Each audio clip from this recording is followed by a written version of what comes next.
I just want to talk to you about this next video that I had found on the internet that I thought was pretty cool to share with you guys. But while I'm doing that, I figured I'd put a couple pictures up from last year, 2024 season. These are some photos that my buddy Raph, who I fish with all the time, took. Some pretty cool photos of the bunker fish that we had, the bass feeds, and the whales, of course, are in with that. And then I'll play the video for you guys to check out, and we'll stop and talk about some things.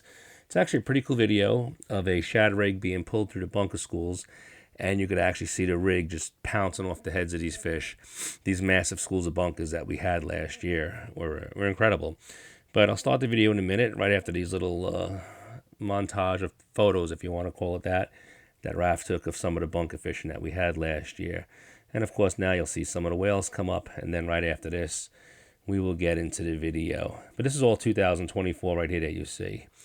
And then we'll talk about the shad rig and watching them bump off. And we'll also see one thing with the shad rig too that I'll point out to you guys that you always want to make sure you check before deploying a shad rig into the water. So here we go.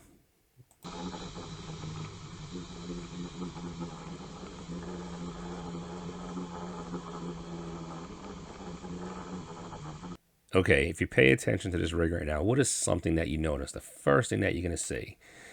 Little mistake that he made probably when he threw the rig in the water. He didn't pay attention. But you could see right over here. Yep, right there. See that tangle? He didn't straighten out the rig before it hit the water. Always check the rigs.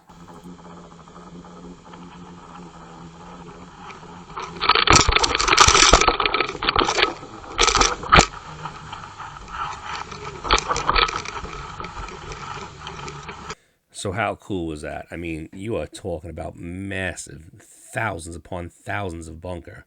They always say what you see on the top is nothing compared to what's under the water. And like I tell a lot of people on my boat, let those snags sink for a few seconds before you swing.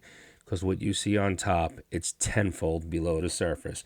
But it's pretty amazing how that rig just smashes through these bunkers. That's what we'll watch a little more, and you can see what else goes on.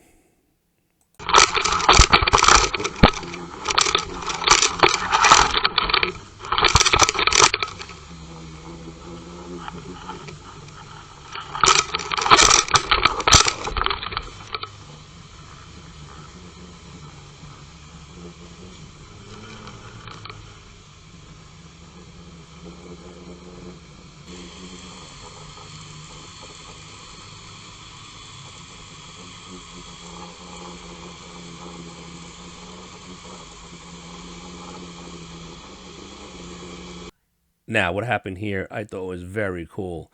This appears to be other bunkers now that actually start chasing this shad rig. Obviously not to eat it, because they don't eat shads, or themselves, I don't believe. They're not meat eaters, they're plankton eaters and whatever the shit they could eat. But why were they chasing this shad rig? They were trying to school up with it and form a giant school again? Did they break free from the school? I thought it was so weird how these bunker just followed this shad rig and tried to school up with it.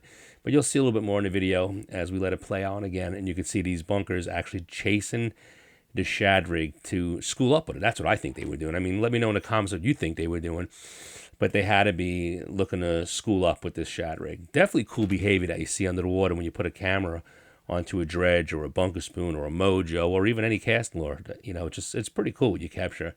So we'll watch the rest of this video and see how it goes. But in my opinion, they were definitely trying to school up. Even though this one fish in the photos got his mouth open, they were trying to school up, I guess, and form another school of fish to be protected from the predators.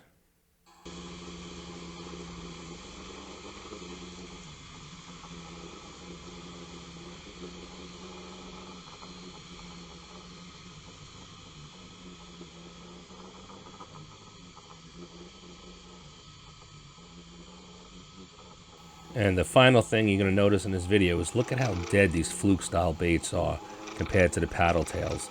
I would definitely go all paddle tails on my shad rigs. They have so much more movement compared to the fluke-style rigs.